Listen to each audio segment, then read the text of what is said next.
સેવક ડોક્ટર રાજેશ શાહ દ્વારા દત્તક લીધેલ આંગણવાડીના બાળકો અને સગર્ભા બહેનોને પોષણયુક્ત આહારનું વિતરણ કરવામાં આવ્યું। વોર્ડ નંબર 3ના નગરસેવક ડોક્ટર રાજેશ શાહ દ્વારા દત્તક લીધેલ આંગણવાડીના બાળકો અને સગર્ભા બહેનોને પોષણયુક્ત આહારનું વિતરણ કરવામાં આવ્યું। વડોદરા શહેર પીએમ આવાસ યોજનામાં આવેલ આંગણવાડીના બાળકોને આજે ડોક્ટર રાજેશ શાહ અને ગાયત્રી ઉપાસક પરમ પૂજ્ય શ્રી હર્ષદ બાપાના હસ્તે સગર્ભા માતાઓને પોષણયુક્ત આહાર વિતરણ કરવામાં આવ્યો હતો। સાથે આ વિસ્તારના ભણતા બાળકો માટે આડઅસર વગર ઉપયોગ થાય તે માટે રોગપ્રતિકારક શક્તિ વધારવા માટે અને બેબી ટોન પિલ્સ નિઃશુલ્ક વિતરણ કરવામાં આવ્યું હતું। આજે આંગણવાડીના 200થી વધુ બાળકોને પોષણયુક્ત આહાર વિતરણ કરવામાં આવ્યો હતો।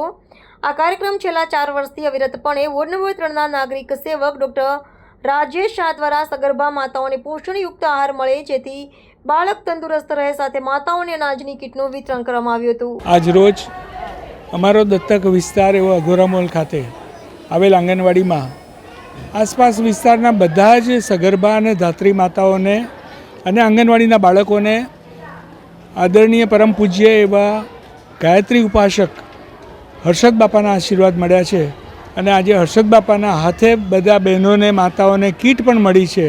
તો ખૂબ સરસ દિવસ। આજે મા સરસ્વતીના ફોટાનું પૂજન પણ બાપાના હાથે થઈ અને અમે આંગણવાડીમાં આપેલું છે।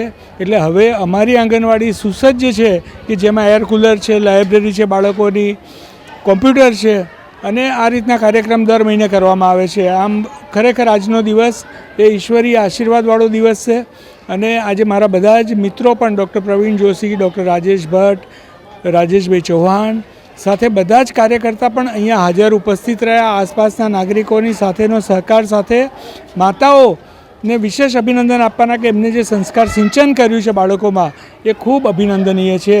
આમ આજે બધાએ સ્વચ્છતાનો પણ પાઠ ભણ્યા છે અને એમ આજે શ્રેષ્ઠ ભારતના નિર્માણ માટેનો આજે જાણે પાયો નંખાયો હોય એવો અમારા માટેનો દિવસ છે। અસ્તુ વંદે માતરમ, ભારત માતા કી જય।